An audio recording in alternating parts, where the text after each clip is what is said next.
On my first day at my new high school, I got cornered by a gang of punks. I clutched my wallet tight, shouting, "Take my life, but you're not getting my money." They grabbed me by the arms, laughing, "Take her back to the boss." Later, I was dragged into a shady pool hall. There, I saw my own biological brother sitting on a single sofa like a king, and standing next to him was the hot guy I had drunkenly force-kissed just last week. Walking into the pool hall, the smell of stale cigarettes hit me in the face. I waved my hand to clear the air and glanced at the boy sitting on the single sofa, freezing instantly. "Isn't that my straight A, model student brother?" "Boss, we brought you a hottie." The blonde punk presented me like I was a trophy. The boy had a lit cigarette dangling from his lips, head down, playing a mobile game. Hearing this, he looked up, and the cigarette fell straight out of his mouth. "Sienna?" Ethan jumped up. "What are you doing here?" I rubbed my wrists and said sarcastically, "I was kidnapped by your minions, big brother." He froze, then realized what happened. He cursed, "You idiots are robbing high school students again?" The blonde punk started sweating. "We haven't done that since we started following you. We just thought she was pretty and wanted to bring her back to be your girlfriend." Ethan laughed in disbelief. "This is my sister, my biological twin sister. Can't you see we look alike? If your eyes are useless, donate them." Dead silence filled the room before the gang bowed in unison. "So it's big sis. Our bad. Wow. Somehow I became the mob boss's sister." I sighed, sat on the sofa, and crossed my legs elegantly. "Bro, if mom and dad find out you're smoking and running a gang, do you think they'll turn you into a human Beyblade?" Ethan's face went pale. "Sienna, don't do me like that. Then next month's allowance? Half?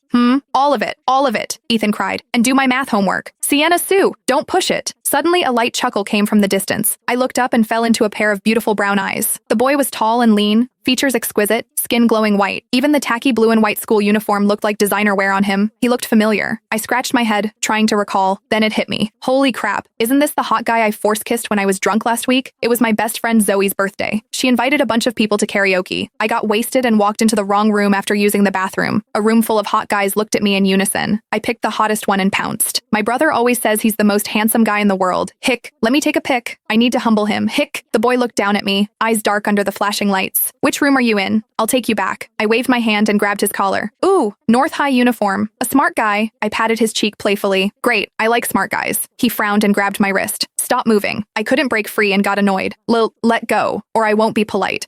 I'll mess you up." He couldn't help but laugh. "How?" I stared at him. Suddenly, I stood on my tiptoes, and amidst the gasps of the room, I bit his lip. Back in the pool hall, the orange sunset slanted through the windows. The boy walked over, backlit by the sun, looking like a scene from a movie. My heart skipped a beat. I looked away unnaturally and dramatically tucked a strand of hair behind my ear. "Caleb, you're finally here. I've been waiting forever," Ethan said, walking up to the boy and casually slinging an arm around his neck. "Did you get stopped by girls asking for your number again? Which school this time? Don't talk nonsense." He pushed Ethan away, his gaze landing on me.